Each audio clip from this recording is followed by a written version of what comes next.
Yesterday I made this video where I talked about like how there really is no answer to having what we have. And I think the only real answer is to do something that you love to do so much that you don't mind being alone for the rest of your life. As long as you have that one thing.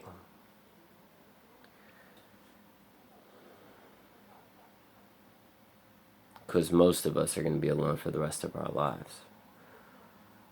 Or we're going to be around people or with people we really don't want to be around.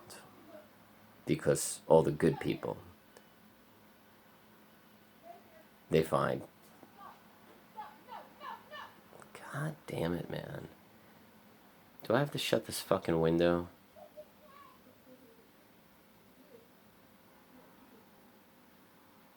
If you ever have a kid, don't fucking yell at them. Like, seriously, like, do some child psychology before you have a child. Brush up on that so you don't develop kids with, like, toxic shame. Because toxic shame is generational. I hate hearing this woman scream at her children, man. It fucking drives me nuts.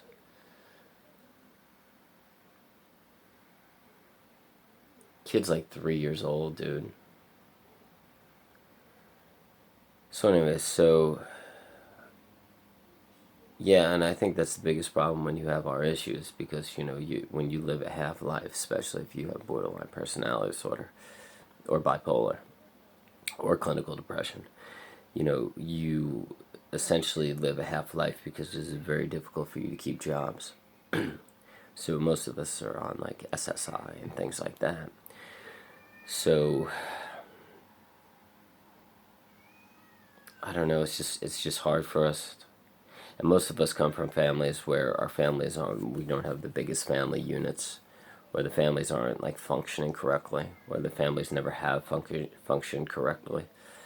And we also don't want to put weight by spending time around our family, or sometimes we may feel guilty about spending time around our family because we're just such heavy creatures.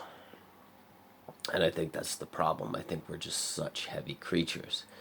Not only are we heavy by putting ourselves on other people, our relationship on other people, we're also heavy in the mind, right? Like there's always this stuff, these emotions, these up and downs, these roller coasters of emotions, or this like suicidal depression that's so intense that we're just so fucking heavy.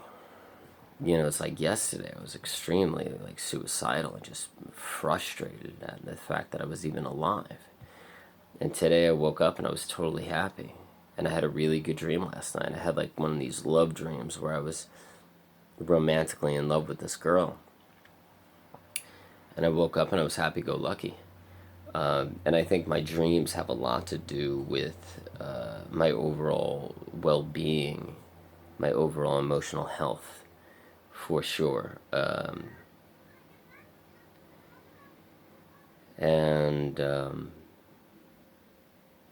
Yesterday I started the day with a nightmare, and my first 2 hours were just utter crap. Today I started with the dreamlike state, and my first couple hours were good. I also grinded yesterday, more so than I probably should have.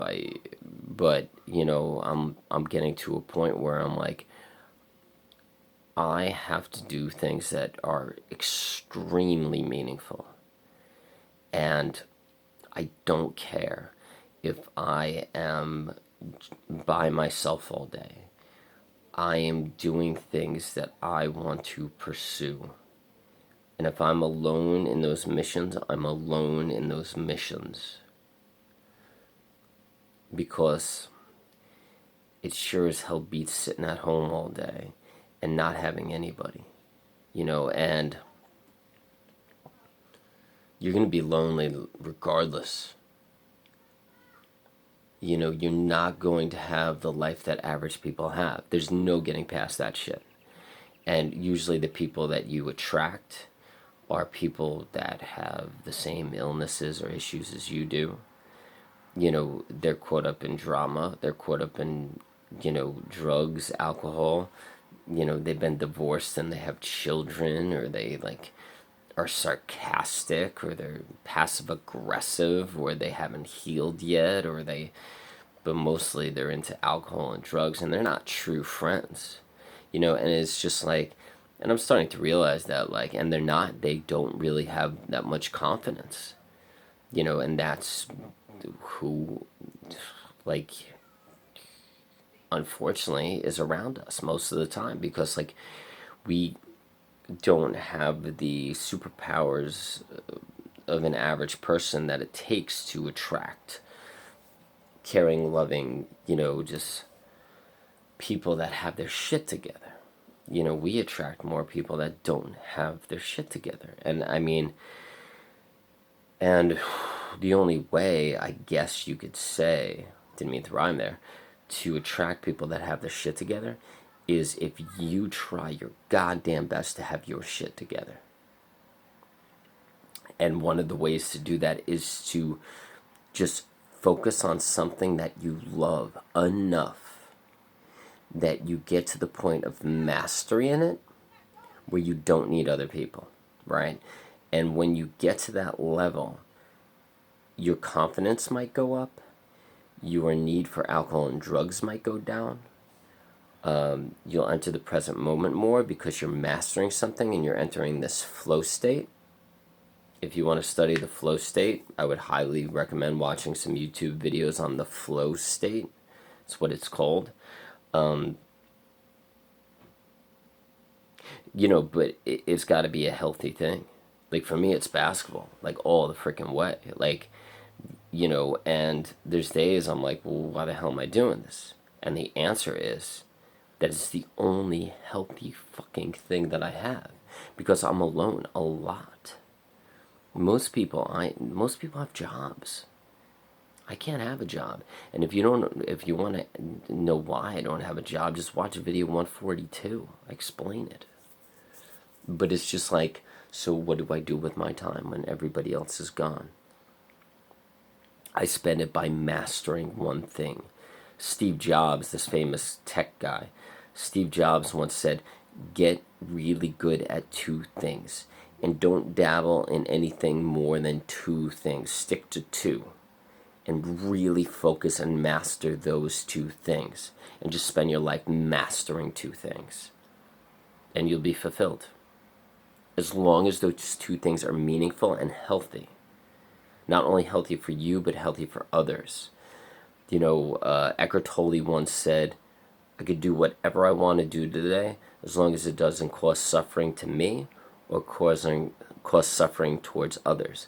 And I think the biggest issue with us is we're so obsessed with, or fixated on adventure and crazy and having fun and that we latch on to, like, drugs and alcohol and sex and relationships and just drama and all this crazy ass shit that is most likely not healthy for us or the close people in our lives, right? And that's hard to control for us, when not only when we hit the manic stages, when we hit the lonely stages, and then when we hit the depressing stages. So it's all three stages that we hit, that we reach out for the drugs, the alcohol, the sex, the relationships, just the binging, the road trips, the OCD behavior, all this stuff. So, like, that's the fucking issue too. It's like, how do you survive when you're functioning with those cravings, right? Or those guttural tendencies to want these whatever adventurous, crazy, whatever addicting type things. So, you know, having our issues is a real goddamn struggle. And I don't think average people get it. I mean, just and the inconsistencies of who we are from day to day. That's another, like, total trickery. I was going to say effery, but, you know, I mean, that's just completely messed up. I mean, look at me in video 142. and look at me in today's video 143. I'm a completely different person. That's the issue. That's the goddamn issue. And I guarantee you in like video 146, I might be, freaking, who the hell knows who I'll be. And, that's not a form of laziness. I think a lot of people, average people, they think we're lazy because we're on SSI or we don't work or whatever the hell it is, because they don't understand like what it's like to be us. They could be pretty much the same person every day. As long as they eat healthy, they get proper sleep, they're around healthy, loving people, they're in a job that they find fulfilling, that they like, that they're, if they're a good parent and they know how to parent their children so their children aren't driving them crazy. Average people, they could pretty much be the same person day to day, every day. And so they can't get people like us that are just never the same person, and it doesn't matter what we do for the most part. And you could follow dialectical behavior therapy, and that might help you be more the same person every day. You could be present, that might help you be more the same person every day. You could focus on diet, nutrition, fitness, walking, sleep, all that stuff. You could focus all this stuff, and you could focus on all that stuff, and maybe, hopefully, it'll make you the same person every day. But who the fuck knows? And then you got to throw in like the trauma, the PTSD, dealing with family, dealing with like being rejected, all that stuff because you're different or weird, or who the fuck knows? So it's like, it's a challenge, man. It's a challenge. But I would say, do something that you find so passionate and that you love and you find meaning in so much that it allows you to be fulfilled, even if you're by yourself, and even if you're alone, and even if you're being rejected by society, right? Just find that one thing and understand that life isn't to be happy. Life is to find meaning and focus on meaningful things that make you feel fulfilled. Voila. Have a good day, everybody. Peace out. And dude, if you want to read a cool book, in the description below. It's back on Amazon. Holla, $1. Bah, bah, bah. Take care. Later.